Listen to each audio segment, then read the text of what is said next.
वृक्ष लगाना यहाँ तक ही हमको सीमित नहीं होना है। वृक्ष लगाने के साथ साथ उस वृक्ष का संरक्षण करना। हमने वृक्ष तो लगाया, लेकिन 3 महीने बाद वृक्ष सूख गया, तो हमारा उसमें योगदान तो वृक्ष लगाने तक सीमित रहा। अगर 1 वर्ष तक अगर हमने उसकी चिंता कर ली तो वृक्ष पुष्पित और पल्लवित होगा। इसलिए वृक्ष लगाना और उसका संरक्षण करना। दूसरा कार्य है कि जल बचाना। हम जल का संरक्षण कहाँ कहाँ कर सकते हैं?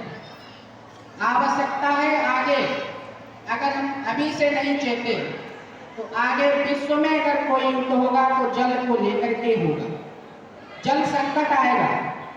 इसलिए हमको अपने परिवार से, कुटुंब से शुरू करना पड़ेगा कि हमको जल पीना है तो 1 गिलास जल आया, आधा गिलास पिया और आधा गिलास फेंक दिया।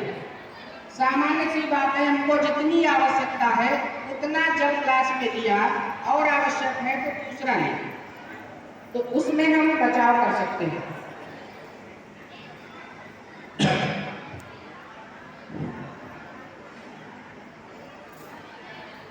ओम शांति। सभी भाई बहनों से अनुरोध है, अभी नहीं जाए, टाइम नहीं हुआ है। आदरणीय दीदी कानपुर से आए हुए हैं, अभी उनका स्वागत भी नहीं किया गया है, आप ऐसे जा रहे हैं, तो सभी बहनों से मेरा अनुरोध है, अभी थोड़ा टाइम रुकेंगे। ओम शांति। और जल संरक्षण हम कहाँ कर सकते हैं? घर में आवश्यकता होती है कि हमको स्नान करना है, टोटी खोल दिया, बाल्टी में पानी बह रहा है, स्नान कर रहे हैं, हमको आवश्यकता है कि 1 बाल्टी में स्नान कर सकते हैं, तो पहले 1 बाल्टी पानी लें, स्नान करें, आवश्यकता हो तो दूसरी बाल्टी लें। लगातार पानी बहने से कई बाल्टी पानी बह जाता है, हमको पता नहीं चलता है।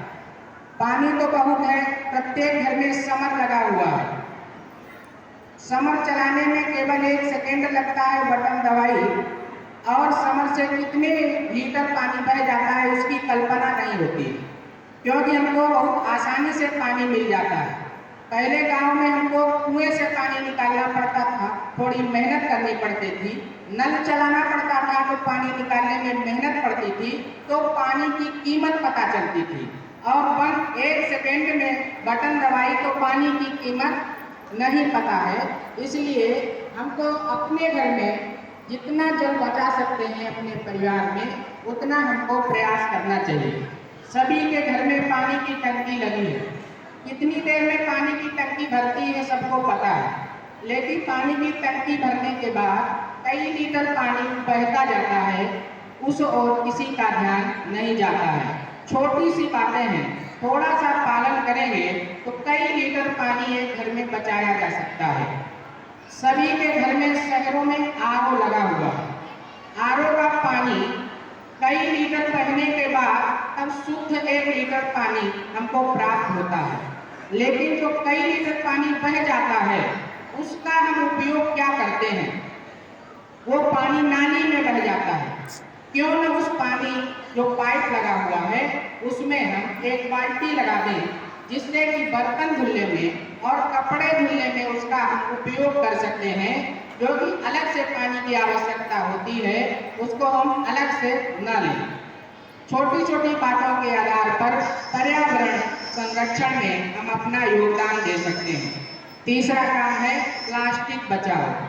अपने घर में हम प्लास्टिक का उपयोग कितना कर रहे हैं? अपने घर में हम प्लास्टिक कितना ला रहे हैं? कम से कम प्लास्टिक का उपयोग करेंगे तो हम पर्यावरण में अपना योगदान दे सकते हैं। भारत को संपन्न और समृद्धशाली बनाने के लिए पर्यावरण हम सब के लिए अत्यंत उपयोगी है। इसलिए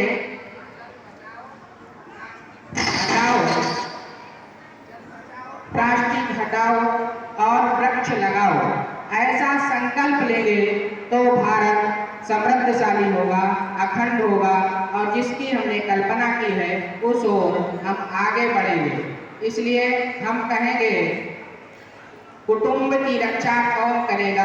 आप लोग कहेंगे हम करेंगे, सब करेंगे।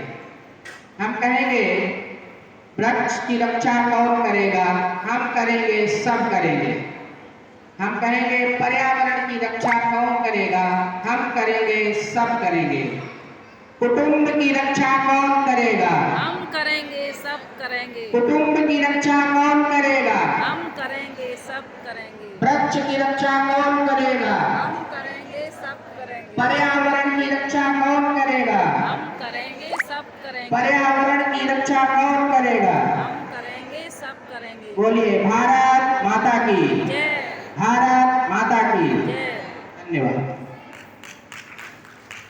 जोरदार तालियों के साथ बहुत बहुत धन्यवाद सर। इतनी अच्छी अच्छी सी बातें यहाँ से सुनाई जा रही है। थोड़ी देर समय दीजिए, सब लोग थोड़ा समय दीजिए। हमारे बीच में दीदी बैठे हैं, कानपुर चल करके आए, तो थोड़ा सा समय दीजिए और दीदी के वक्तव्य के बाद ही